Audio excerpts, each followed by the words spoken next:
السلام عليكم ورحمة الله وبركاته. بسم الله الرحمن الرحيم. الحمد لله الذي هدانا لهذا وما كنا لنهتدي لولا أن هدانا الله، حمدا كثيرا طيبا مباركا فيه. الحمد لله عدد خلقه ورضا نفسه وزنة عرشه ومداد كلماته. اللهم صل وسلم على عبدك ونورك إمام المتقين، أمير الأنبياء، سلطان الأولياء، سندنا شفيعنا محمد النبي الأمي الأمين، وعلى آله وأصحابه وأنصاره وأتباعه أجمعين. لا أسألكم عليه أجرا، إن أجري إلا على رب العالمين. اللهم وفقني لبيان ما يحتاج الحاضرون إليه وما يصلح أحوالهم. إلهي أنت مقصودنا ورضاك مطلوبنا، فأعطنا كلنا محبتك ومعرفتك. بيك ربimiz pek Allah tebaraka ve teala hemmenizin taat ve ibadetlerinizi, salih amallarınızı, Huday için oturuşuklarınız ve muhabbetlerinizi, tamam duayı hayırlarınızı, kıyısga ve kızgın gecelerde vakt koyup Allah Teala ve Allah'ın Resulü'nün mübarek mukaddes kelimelerinden eşdersip ve Resulullah Aleyhissalatu vesselam'ın şirin ve süyücü yaşayışından eşders ve onun dünya ve ahirete saadet bulan dersleri alaksip gelmeniz elbette beyk Allah'dan olukan lütuftur. Dünya oyunca gicelerde bizirek ovadan Allah'ın rahmeti dökülyen ve ferişteler şirket ediyen meclisler müteessifana katı ağdalan zamanıdır. Ama büyük pek Allah Tebaraka ve Teala her zamanlarda gecelerde saat 10 multdır mahal. Gecen yarı olup bariye, kısa gecen içinde. Bir ovadan suratına elhamdülillah köpsüde mümin Müslüman cavan vaktına Huday Teala bir ovadan üşmeli kökleptir. Elbette olukan nığmattır. Kadrını bilen utdi, kadrını bilmedik özü mehrum kaldı. Ama geleyliğin Peygamberimizin mübarek yaşayışına, 60'lı yaşında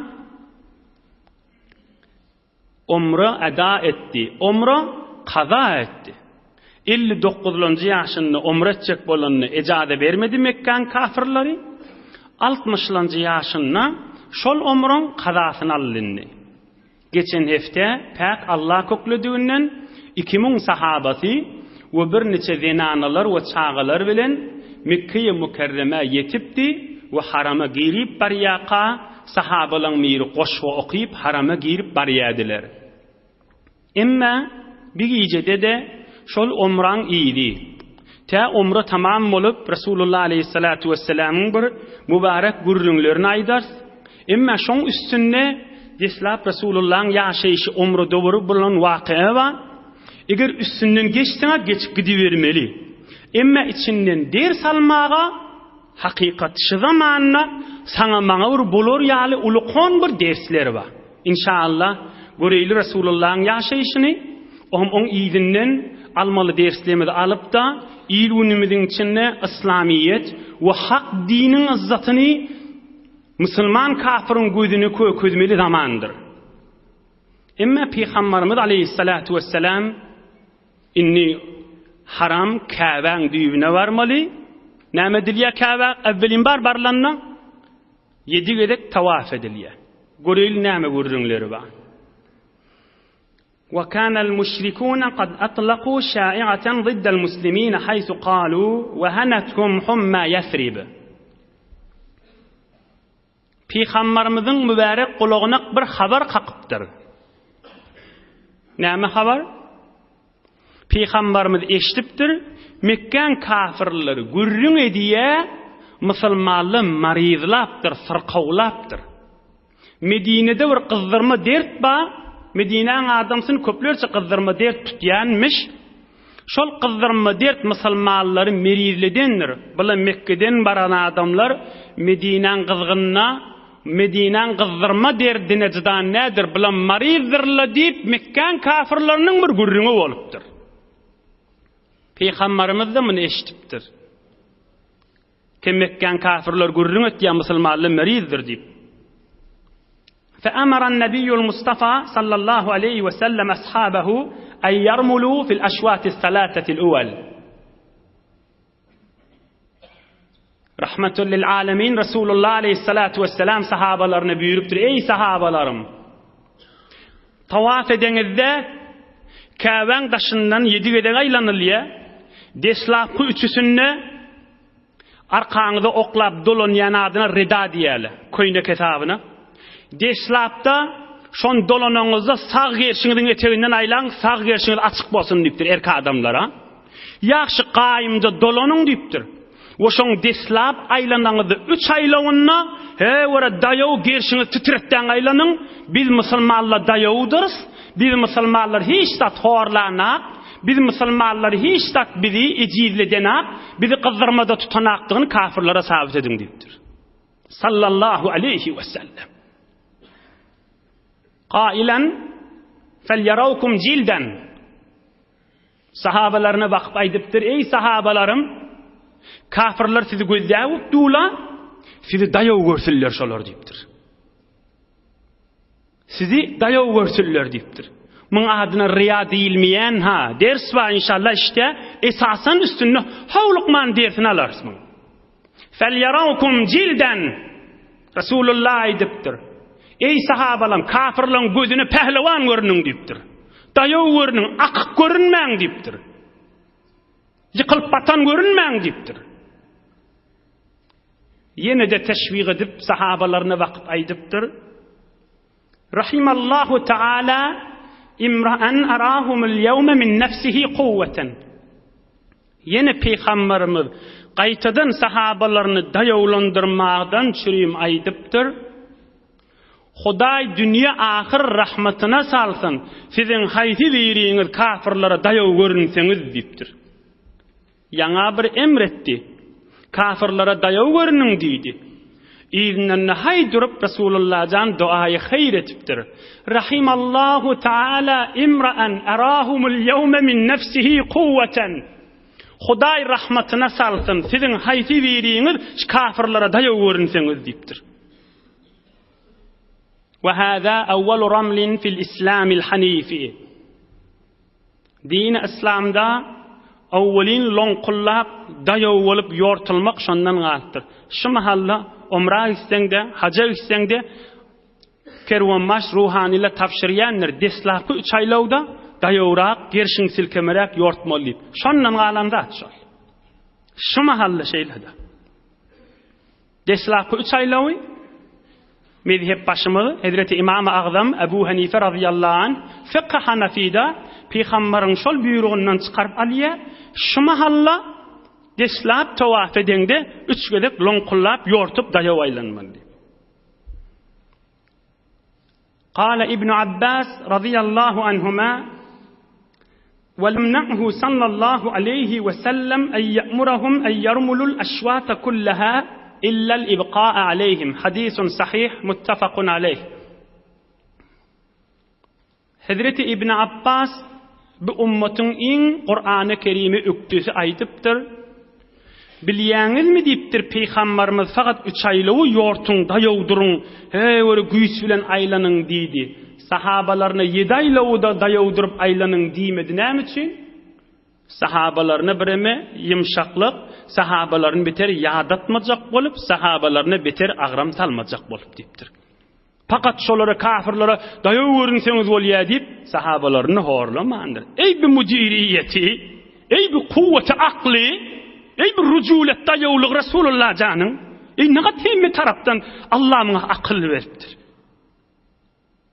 Ay koy näme güýjüňiz koyun, ýedawdy yortup aýlanyň. Yedaylowda bar yok güýjüňiz goýun diýmendir Rasulullah canymyz malymyz gurbany bolsun Peýgamberimiň aleyhissalatu vesselam. 3 aýlawny daýaw aýlanyň galanyny atdy aýlany beriň diýipdir. Yani öz janyňyz hatara oklap döwşip duramaň diýdi.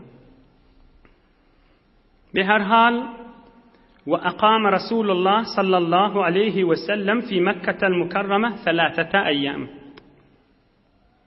3 güýjüňiz kamil Peýgamberimiz sahabalary bilen Mekke'ye Mukarremede bolupdyr. 3 güýjüňiz şu Käbäň ýanyna musulmanlar da Hazreti Bilal'a Rasulullah can azanı çektirýärmişdi. Hazreti Bilal azan çekýänmiş we 5 wagt namazy 3 güýjüňiz yusalli bihim Rasulullah sallallahu aleyhi ve sellem. Peýgamberimiz imam bolup da Käbäň düýbünde 2000den kärrek sahaba bolup da jemaat bilen namaz okuyýarmışlar. Häzir Mekke feth bolanak. Häzir Mekke musulman bolanak. Yani 3 gün ozal wagt alypdylar. 3 gün dolanyna çykyp gaýtmaly. Ve kana Bilal radiyallahu an bi sawtihi an-nadiyyi yarfa'ul adana.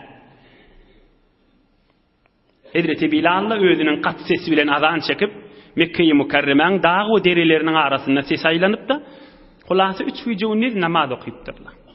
Emma Mekke-i Mukarremeň daşyna Peýgamberimiz 200 nefer goýupdy, naýda kılıç zatlary saklap duran. Awwelkun ya ikilenjun umra ýerine ýetenden soňra Peýgamberimiz umra den adamlardan 200 nefer iý beripdir. Barang diýipdir, olaň ýerine siz zatlar saklaň, ola gelipdi umralaryny ada etdiler diýipdir. Inhe Peýgamberimiz gawy mudiriyet, gawy pikri bilen olarda ýadyndan çykarmandyr. Aýsy saklasaňyz da size sogap bolarşy diýmendir. Olarda bir fursatda, bir wagtda öwrülip geliň siz de umra ediň diýip olaň ýerine 200 neferde iý beripdir. Aham şu 3 günüň içinde ýene bir waka bolupdyr. Onu aýdaýlyň. Aham umran gurrungy tamam bolup dersine geçer. Hazreti Abbas radıyallahu anh kim bolýar? Peýgamberimiziň dädesiniň dogany. Hazreti Abbas. Abbas'ın zenanasynyň aýallygyny barmış. Abbas'ın zenanasynyň aýallygyny. Peýgamberimiziň gelejeginiň aýallygyny bolýar. On adamsa aýrylypdyr. Hazreti Maymunat Mubarakah diýdi. Maymunah Arap dilinde mübarek diýdi.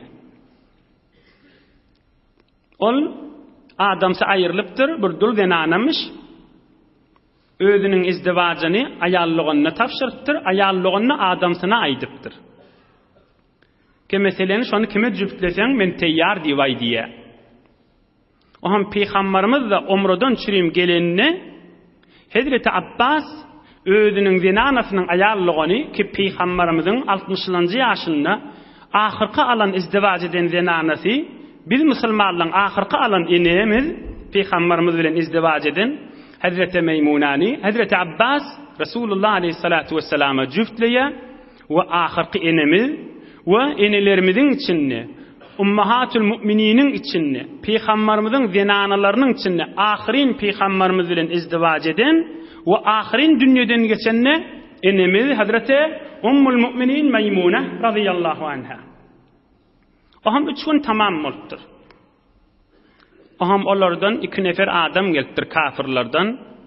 Aýdypdyrlar: "Innehu qad inqada ajaluka fakhruj anna." Ey Muhammed, wagtyň tamam boldy, çyk Mekke'den dipdirler. Aham Peýgamberimiz aýdypdyr: "Wa ma alaykum law taraktumuni fa a'rastu bayna adhurikum wa sana'na lakum ta'aman fa hadartumuhu." Peýgamberimiz aýdypdyr: "Men Maymunah bilen izdivac etdim" diýipdir. Näme işgaly bar diýipdir, ejade berseňiz, dogry 3 günim tamam boldy. Ýene bir gün wagt berseňiz, men ştada toy tutdum nähilli diýipdir. Ejade berseňiz, men özümden toy tutup harjatjak, nahary sadaka etjek diýipdir. Siz de gelläň şoňa şirket edagaň diýipdir. Belki kafirli birime bärrak bolup, ara birime öwrak düşüp musulmançylyga çekar ýaly. Onu kafirler kabul etmäni, ýok, toy tutturmany ejade bermeýäs, 3 güniň dolu çyk diýipdirler. we Peygamberimiz da çıkıp qaydypdyr. Emma Hazreti Ömer el-Faruq radıyallahu anh'un halafat wagtynda ol yanqi Peygamberimiz Mekke mükerreme girip Ka'ban yani girip gelýär qala näme diýdi sahabalarına? Lonqullaň diýdi, daýaw durun, üç wedegini daýaw aýlanyň diýdi. Ebu Bekir Siddiq'ın zamanında da şeýitdirip üç wedegi ýort maquly lonqullap gerşin titredip evvelki üç aýlaw aýlanylýarmışdyk. Aham Hazreti Ömer'in halafat wagtynda bolanna Hazreti Ömer bir wagt umra ya hajja gelipdir. Aham gerşin lonqullatmadan gurrun edipdir. Ta halqa ders bolar ýaly. Göreýil näme gurrun? Fima ar-ramalan al-an wal kashf anil manakib. Wa qad atta'ana Allahu azza wa jalla al-islam wa nafa al-kufra wa ahlihi. Ey adamlar diýipdir, ey musulmanlar diýipdir. Aya inni de gerş titredip ýortmak gerekmi diýipdir Mekke'de. Inni kafir yok ki diýipdir. Peygamberimiz da ozal kafirler baqa gerş titredin daýaw durun, şolaň gözüne daýaw görünüň diýip aýtdy diýipdir. Inni de gerekmi kam gerşin açyp hewer özüň daýaw kökölmek gerekmi kam? Inni hemmemiz musulman bollyk. Mekkeň içinde musulman bolly. Aya öňkü bername ýene ýürüýmelimi diýipdir Hazreti Ömer. Hiç kim keplemendir, ýene öýde jogap beripdir. ومع ذلك لا ندع شيئا كنا نفعله على عهد رسول الله صلى الله عليه وسلم. Doğru diýipdir, inni kafirler ýok diýipdir. Onda da peýgamberiň zamanynda edýän işimizi inni de ederiz diýipdir. Biz şo zaman belki şu zaman içelide deslapy 3 aýlawda Ka'ban daşyndan aýlanlanna daýaw aýlanlyp birimi ýortmarak, gerşin titretmerak aýlanylýar. Emma geleyliň öz almaly dersimide inhe Peygamberimiz umradan çıkıp qaytdy. Ey mümin musulman doganlar. Ey jawan dost. Ey dinine gayrat etip biren dost. Ey ol insan musulman ike, ol zinana ya erkadam ike bilýär dininiň hakdygyny. Emma men zada howsalam ýok diýýär. Sofanydan soň hem öýde qyşapbaty, nahariya nahardan soň qyşapbaty. Şamiye agralya yene yati. Men aslan bilýän ya Qur'anyň gowdygyny, diniň gowdygyny, diniň şarafatyny, aslan howsalam ýok men şu zatlary diýän adam. Ya entek bir toyda namaz qada bolýan adam. Ya entek badar öýdende namaz galýan adam. Ya entek danışgaha gidenne, ya bir işe gidenne, ya iş jaýynda, ya idarajatda, ya her bir ýerlerde bir entek zatlar bahanalar bolýar ki Allahyň buýruklary boýundan galýan adam. Resulullah aleyhissalatu vesselam kafirler gözläp tuqa näme diýdi sahabalarına? Ey sahabalarym, gerşiňiz açyň diýipdir. Gerşiňiz sag gerşiňiz açyk dursun diýipdir. Gerşiňizde titredin daýaw ýöriň, kafirlere daýaw görüniň diýipdir. Biz pasyk adamlaň gözüniň öňünde, kafir adamlaň, binamaz adamlaň, dine ähmiýet bermeýän adam ki her zamanda, her obada, her şäherde bar bu zatlaryndy. Bu ýöne ýok dogurlamar, ýok gowurun etmeli, näme etmeli, ýöne agdymyza odalarymyzyň peýdasy ýok, hemmämiz halkyň içinde ýaşapdyk. Bazarda da, obada da, mescidiň düýbünde de, hemme ýerde azawy, namaz okuymayan, pasyk, ya hatta kafir de ogurynça giripbe. Peygamberimiz kafir fasygyň gözüniň alynda dinine daýaw durmagy riya diýmendir. Näjire Peygamberimiz özüniň sahabalaryna ey sahabalarym daýaw görüniň diýip aýdypçy. Her kimde daýaw görünse Hudaý şonyň rahmatyna salsyn diýip duaýy hayr diýdi Resulullah jan. Nähi lom men ya maňa meňdeş bir ahun ya sofi ya el tesfi alyp beren ya garaçy ya her kim bolsun. Ey näme? Riya bolar halkyň içinde gurrun bermek, ya halkyň içinde namaz okuymak, ya halkyň içinde pasajda namaz okuymak, ya bir danışgada, ya bimaristanda, ya karhanaň bir guşesinde okuyjak bolsaň öýüňde okuybermeli da näme da diýmek, peýgamberiň ýoluna, islam ýoluna, Qur'an ýoluna dogry däl zatlar. İnhe Resulullah'ın yaşayışı dünya boyunca tarihte sebit bolanlar. Ey sahabalarım daýaw görüniň diýipdir. Hatta öz güýjüňden artyk maşrak dagda pasyk adam, kafir adamyň gözüne daýaw görünmek mutlaka ibadatdyr. Ibadatyň sogabyny artdyrar. Eşitdigal, eşitdigalma amal etdi sogabyny derejeň allygal. Riya däldir. Belki öýdi bir ibadatdyr. Ibadat bolmasa, Hudaýa adamy ýakyn etýän bolmasa, Muhammed peýgamber buyurmazdy özüniň sahabalaryna: "Daýaw duruň, titreň ýörüň, ýurtdan duruň, gerşiňiz açyň, kafirliň gözüne kudratly görüniň, batyr görüniň" diýmezdi. Peýgamberimiz şonu aýdýa taňa maňa, peýgamberimiz ýoksa, "Hey, kafirler barmyş. We bula gözä ötýler. Öz basylyp, özü kiçilip, näme diýip basylmaly, näme diýip kiçilmeli? Allah'ın buyruğunun kiçilmesi olacakmy? Allah Ta'ala'nın diyen etmeğin, Allahu nurus semavati vel ard, yer göğün yaradanyň, Allah'ın hükmü yerin yüzünde yürüýmän diye kiçilmesi olacakmy? Yo men utannım, yo men kiçildim, yo men näme derim ka, hiç kiçilmesi olmaz. Gursoň imandan dolu bolsun, her yerde bolsun. Allah'ın buyruğu orta geldi dämi? Mert bolly orta çykdy oky. Namaz okuyanlygyna öz sogabydyr. Emma şol kafir ya pasyk, dinden habary ýok, nämesiz omak-çomak etpäňiz ya bir zat etpäňiz diýip nauzubillah bidirek kefaý diýe, men imanymma, men mu'min musulman, men Allah'a imanymma diýip. Peýgamberimiz kiçelipdirmi? Bütün kafirler döwrüň altdy, dağlaryň üstüne çykyp gözleşip döwle hemmesi. We näjile bolar kam? Bulan hemmesi gözleşip öti diýip derläp akmandyr Rasulullah jan. Bizim Peygamberimiz ahir zaman Peygamber Muhammed Resulullah'dır. Biz de Müslümanlarız. Biz ümmeti Muhammedi daýawdyrys. Biz gayratly ummatdyrys. Biz tamam Peygamberliň täjiniň Peygamberdir. Ey Müslüman, bil öz hormatyny, bil öz gayratyny. Bizim imanymyz şunku damarymyzyň içindedir. Bizim imanymyz gan etimiziň içindedir.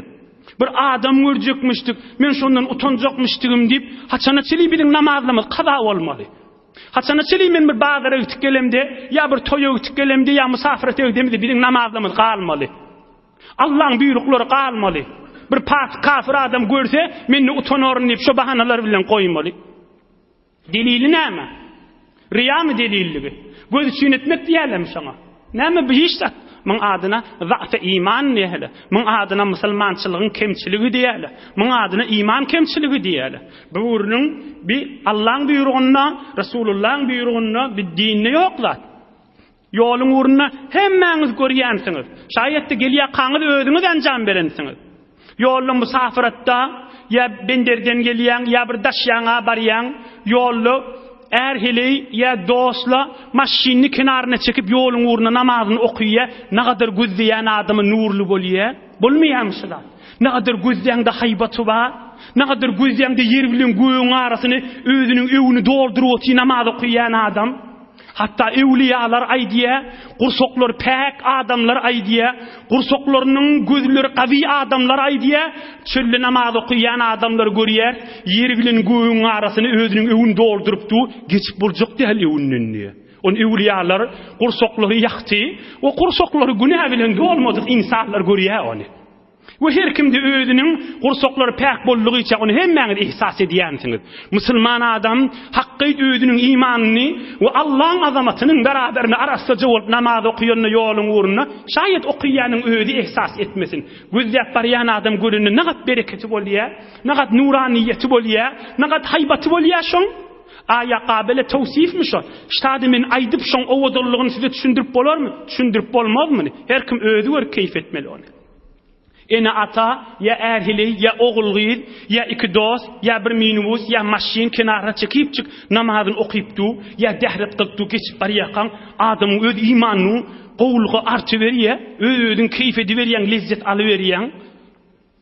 İnhe, şu ýagdaý okulyan yerlerde de bolmaly, işlenýän yerde de bolmaly, bimarstanlarda da bolmaly. Elhamdülillah, bir ýurdumyzda hemme ýerde namazhanaly, dehret çaýly da bagda üstüne. Resulullah aleyhissalatu vesselam'ın yankıwrına Peygamberimiz Muhammed Peygamber rahmetul lil alamin aleyhissalatu vesselam ey sahabalam kafirler gözläpdi şolara dayaw görünseňiz menden size hayır doga diýişi şu zamana gerek görürüň. Hakikat şu zamana gerek görürüň. Okuýany da gerek, işleýäni de gerek, öýdäkä de gerek, mollak da gerek, ahune de gerek, Kur'an hatmedene de gerek, okutýany da gerek. Bazarda işläp beren bolsun, maşini işläp beren, hemme musulmana dertçi. Kafir fasık köpülen zamanında ibadatın yüze çıkarmalı. Hatta inşallah Allah köklüse Ramazan ayı geliyor. Bir tovar zenana ya bir tovar erkek adam uzru var değil mi? Arada tutup bilmiyor değil mi? Hop uzru varmıştık, marizmiştik. Allah icade veriyor. Allah Teala icade veriyor. Mariz olsan da ölgüt tut deymenler Huday. Hop oluyor. Emme halkın yanına belletme ağzın açıktığını. Aradan hurmatun takla. Kafir fasık ba değil mi diyorun? Elbette ba. Ba değil mi? Aradan hurmatun sakla. Hatta sen marizden sonrası da netiye tutyan mı diyse aradan hurmatı di. Anlayıp bari gurrun ayla ağlama. Ema açıklığını belletme. Ay men ona mak tutamak, o da diye men ona mak tutamak, o da aytay bana doktor tutma deydi, ay bizle ota tutma deydi. Aradan hurmatını saklamalılar. Men yönü qarad gurrun yaplab aytmak değil mi? Vakt geçirilen yer değil ptayı. İman, nur, ilim seçiliyen yer ptayı. 45'daga vakt doldurulayan yer değil ptayı. İman gurrun ödülüyen yer. Allah'ın dininin gurrun ödülüyen yeri. İslamiyet ve hakkaniyet ve insanın dünya ve ahir saadetinin gurrun ödülüyen yer ptayı. Bu tak mescidin içi. Bu tak Kabe'nin guşeleri ve şu'buları değil yer ptak. İnhe Ramazan aylarında da sen mümin Müslüman ve menne elhamdülillah mümin Müslüman. Allah'a ve Resulüne imanımız var. Hazreti Ebu Hanife aydıptır bizim mezhep başımız. O da kan gurrun ettik. Eğer senden sorulsa Müslüman mısın deyse inşallah Müslüman men deyme deyiptir. Şoňgatdan inşallah koşma deyiptir. Ana mu'minun hakkan nibay. Men elbette Müslümandır nibay deyiptir. Müslüman mısın? İnşallah Müslümandırın. İnşallah koşmaptadır deyiptir. Näme diýmeli? Ana mu'minun hakkan. Men elbette Müslüman. Ana mu'minun hakkan. Elbette men mu'min Müslüman elhamdülillah. Ve hemmäňizde mu'min Müslüman.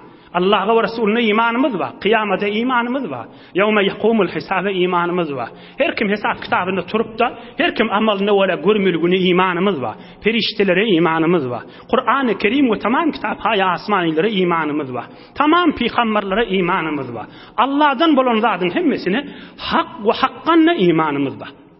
İne iman kamil İslam'ın izzatını yüze çıkarmalı, Resulullah yüze çıkarın deyiptir. Ağdın arada değil, mariyilmiştin. Emme dinin izzatını kaldır. Ağdın açıklığını belli etme. Adamsına da belli etmesin. Zinanasına da belli etmesin. Kursat yemiştin. Oğruyunçadan oğruyunça attın. Suun içimelmiştin. Oğruyun estin. Ya her näme zat bolsun. Oğruyuncadan hiç kime oğulgıydı, erhili, dost yar, ya daşarda oturşya, ya öyüne gelişya dinin izzatını kaldırmalıdır. On öz başına soğaptır.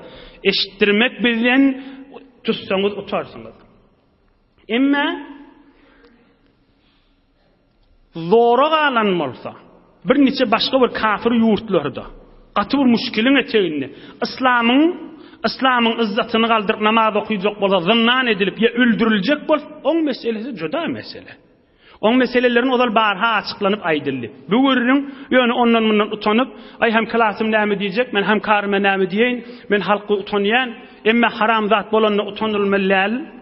Ya kafir fasık adam il ortasına öýüdi de bilýär, şo zat adamı dargadyp barýar. Erhileýin dargadyp barýar, zindigisin dargadyp barýan bir haram zat. Şonu orta çykaryp basarana orta çykaryp öti. Emme musulman adam Allah'ın izzetini orta çykaranjak bolanda, yo o riya bolar, okuyjak bolsaň öýüňde okuybermeli, ya näme diýbermeli. Bu gurrunly bidirip gurrundur we puç gurrundur. Ýöne koy gurrun kamil bolsun. Soň kan soňram bize aýdýarly gurrun ýolup bolqalyar, soňram aýdaryn niwe diýen diýerler. Soňralarda biz CD-leri gurrunlar gaçytyrýas, bilmeýäs diýerler. Şonuň üçin bir iki gurrunda şu gurruna ýapşyryp aýtjak, Hudaý üçin gurrun kamil bolmak üçin.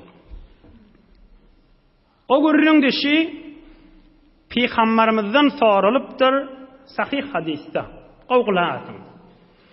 عن أبي هريرة رضي الله عنه أن رجلا قال يا رسول الله إن الرجل يعمل العمل ويسره فإذا اطلع عليه سره قال صلى الله عليه وسلم له أجران أجر السر وأجر العلانية كذا في صحيح ابن حبان وسنن الترمذي وغيره. Hazreti Ebu Hureyre radıyallahu anh rivayet ediyor, bir adam Peygamberimizden soraptır. Ya Resulallah, men oğruyunça Kur'an okuyan, oğruyunça namaz okuyan, Hudaý üçin bolsun nipta. Her kim bir oğruyunça bir hiç kim yok yerine Hudaýym men öz aramda halwet etdiňi bir ibadet edýär da. Şonu bir görünni öz-özüm biginýänipdir. Onda muňa gorkýan riýa boldum kadip. Şoň jogaby näme ya Rasulullah diýipdir. Hemmäňe de kok düşýändir. Kur'an okypdyň, ya tesbih sanapdyň, enataň gelýär, dostlaryň gelýär, ustad şagirt gelýär. Riýa boldum kadip gorkýan, emme öz-özüň biginýän da bir gowdatdy gördüm musulman doganym diýip. Muhammed Rasulullah aleyhissalatu vesselam jogap beripdir. Rahmetul lil alamin jogap beripdir. Allah'ın dostu jogap beripdir. İslam şoň üstünden akyp gelýän peýgamber jogap beripdir. Ulamalyň başy, ewliýalyň täji jogap beripdir. Näme diýipdir? Laka ajrani, ajrus sirri we ajrul alaniye. Şojra bolsa sana 2 esde do beraber sogap berilýär diýipdir. Ol ogryňça etjek diýip ibadet etdiň, ogryňça sogabyňa mahfuz diýipdir. 1. Ol bir gördü diýip öz-özüň içinden begenýän diýipdir. Musulman doganym meni gowy ýerde gördü diýip begenniň oň öz başyna artykmyş sogaby bar. Oň riyam qadiyamy diýipdir. Sallallahu aleyhi ve sellem. Dini düşüneýliň. Dinin almany düşüneýliň. Din nämäge riya diýe, näme göz üçin diýe, näme göz üçin diýe hakykatyny düşüneýliň, o hem şonu aýdaýliň, oňmyň ýanyna aýtjak bolsak. Ýöne hileý gurrun edip, kän o hawalarda bolýar, hususan ilmden daş ýerlerde 3-4 zinany ýaşamaýdyş, palandat dogry, palandat dogry, ýa o bicre etmelär. Din Allah'ın buyruğu, din Resulullah'ın aýdan kepleri Allah Taala aýtdy diýip. Inhe ogryňça iş estukan bir görse begenseň, ol ogryňça diýanyňa sogaby ýerinde. Musulman doganym begenini diýip de, o iş estukan de haram iş estukan görse nagat sen utanardyň. Sogaby iş estukan de begenýän da, oň artykmaş sogaby bar diýipdir. Inhe Resulullah'ın beren jogaby. Inhe ikilenji we ahyrky şwarada görürüň. Geleliň öňkü mowzuň üstüne. Ahunjan men bilýän taýawdurmalygyny. Vücudumda yaltalyk ba aýryp bilema. Oy gurrun kamil bolsun. Sümdam süýünip ýatasym gelýär. Ya oturan yerimde bilýän Qur'any gidesim gelýär. Ya şüzrek oturşyklara gaýdasym gelýär. Alym iman seçilip duran ýer. Aslında vücudum cismim biter yalta. Ruhiyam biter yalta. Hudaý üçin jogabyny aýdyn. Hudaý üçin nusxasyny dermanyny aýdyn. Tutsa utar oladym. Deslaqysy eger cisminne maryçylyk, cisminne agyrlyk bolsa, belli, muny pizeşke murajaat etmeli, hejamet ýany gowdatlary aýdarsaň cismiň ýeňildir.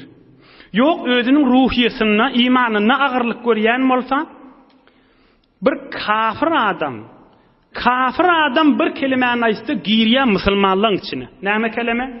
La ilaha illallah. Bir kafir adam şonu aýtsa, musulman bolýar. Ol kon kelimede. Şonu on gaýtar aýtsyn, ursagy nurdan dolu bolar. Fakat on gaýtar. İhlas bilen aýdandan soňra bir gedekde aýdarsyn. Emma bu zaman pikirler şuluk zamanı. Bu zamanlar beyin rahati fikri havas cem edilmeyen zamanı. On gaýtar la ilaha illallah. La ilaha illallah. La ilaha illallah. La ilaha illallah. Allah'dan başka hakikat men gowurýanym ýokdur. Allah'dan başka hakikat men mahbub we ma'budum ýokdur. Şu manan ihlas bilen on aýtsyn, gursagy nurdan dolu bolar. İkilenji dermany, ey musulmanlar, İslam dini Allah bize ulkan nigmat beripdir. Näme nigmat şol? Dehret nigmaty. Yalta wagtynda, guşluk wagtynda saat 7-de 8-de yaltamışdyň. Aslında dehretin barmışdyk. Yine bir dehret kıl. Nagat Allah bize ulkan dehret diýen nigmat beripdir. Wuzu, dehret. Nagat adamın hawasyny açýa, nagat adam nurani etýä, nagadar adamın iň hafa, iň adamın üstüne mikrop we hafa ýüşýän ýer, yüz adamın yüzi, 2 eli 2 ayağı. Allah'ın buyruğunu var. İn yuliyan yer, yüz, 2 el 2 ayak. İnsanın kalbından daş 2 el ve 2 ayak. 2 elin ucu, 2 ayağın ucu. Emme şu ikisini peygamberimiz aýdypdyr, dehret kılıňyzy awqylap eliniz yuwuň diýipdir. Dehret kılıňyzy awqylap aýaňyz yuwuň diýipdir. Ilmi fizikide nagat mufid adam el aýagyny awqylap aýagyna suw akıtmagy. Qan adam rakbar qalbdan daş bolýan yer insanyň merkeziyetinden qalbyndan daş yer dehret kılsaň ne kadar adamyň cismi we ruhy nurani bolar. Bizim fiqh hanafimizde kulak asyn. Tamam bizim kitaplarymızda var. El-wuzu nurun ala nur. Dehrettiň bada bolsa ýene dehret kılsaň, odal bir çıraň bolsa iki çıra etdiň bolar. Ýagtylygyň artar, nuruň artar diýipdirler. Peygamberimiz aýdypdyr: "Men tawazza ala tuhrin, kataballahu taala lahu 10 hasanat." Rawahu Abu Dawud we Tirmizi. Senedim ma bu gurjuna. Peygamberimiz aýdypdyr: "Dehretiň ba wagtyna dehret kılsaň, Hudaý 10 sowap berer sana" diýipdir. Ýani 10 näme gowy etdigiň berer. Şu jirek Peygamberimiz bizi teşvik etipdir. Dehretiň bada bolsa dehret kılaga diýipdir. Munny ýaxşy eşdiň, ýuwun da adamyň gurruny. Was da adamyň gurruny. Suw maşynyna oturup, suw birazyn akydyp men dol dehret kılýan näme ol günäkärçilikdir ha.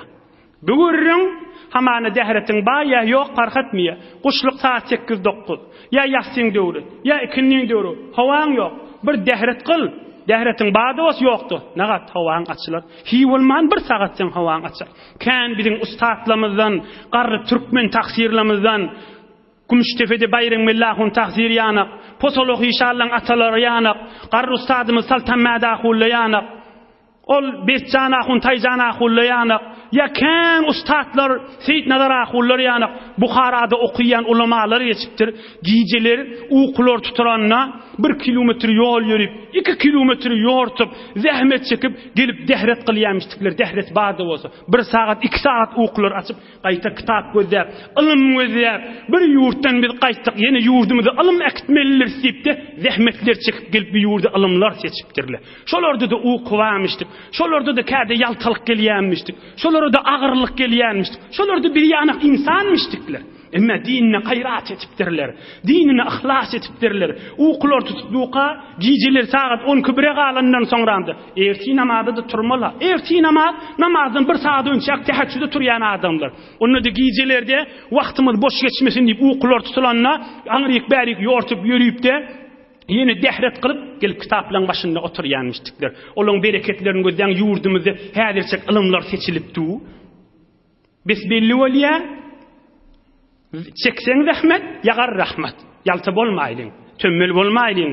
Ahyrky jekep ýene öňkürüň. Resulullah jan näme diýdi? Daýaw duruň diýdi. Şu kafirliň gözüne de daýaw görüň diýdi. Fakat şu zamana hasmy? Ýok, şu zamana gerek görüň şu. Daýaw görün. Yalta bolup duňdan la ilaha illallah ikilenji dermanna dehretiň bada bolsa dehret kıl. Hiwulman bir sagada çelýän bigat hawaň açylar.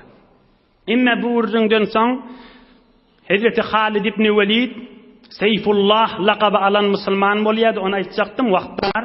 İnşallah Allah köklese inniki hefte taryhda musulman kafir tanıyan adamsi Seyfullah laqaba alan Resulullah'ın dili bilen Hazreti Halid ibn Walid 100 savaşta o 100 jüngde şirket eden merdi bolan tarihta şoň musulman boljagy inşallah. Allah Taala iman abruýdan ayırmasın inşallah.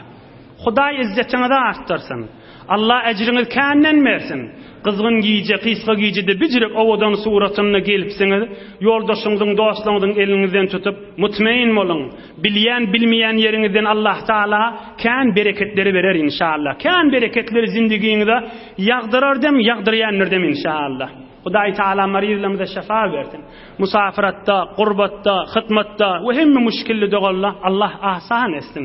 Hudaý biziň gursagymyzy nurdan dol edip, gaýratly, himmetli dinimize daýawdyrýan etsin. Hudaý biziň zindigimize erheleý dogançyklarymyzyň arasyna ulfet, mehabbet bersin inşallah. Bir alhamd qul huvallah Suriye Falaq Nas goşup okuýaýlyň, ilgun watanymyza doga edeýliň. Okuýy beriň. Barakallah. Auzu billahi mineşşeytan.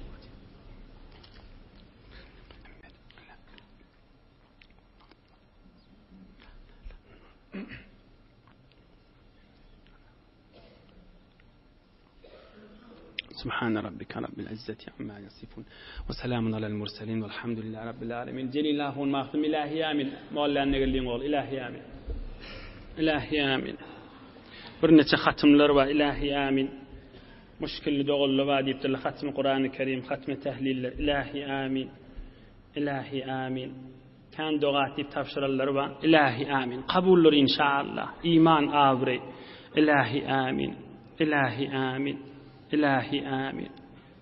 Agdy birlik, emniyet, ittihad, parahatçylyk bolsun jan Hudaý. Afiyet bolsun. Zindigilerde mehabbet bolsun, ulfet bolsun. Amin jan Hudaý. İlahi amin. آمين يا إله العالمين. آمين يا مجيب الدعوات. إلهي آمين، إلهي آمين، برحمتك يا أرحم الراحمين. بارك الله، ما شاء الله.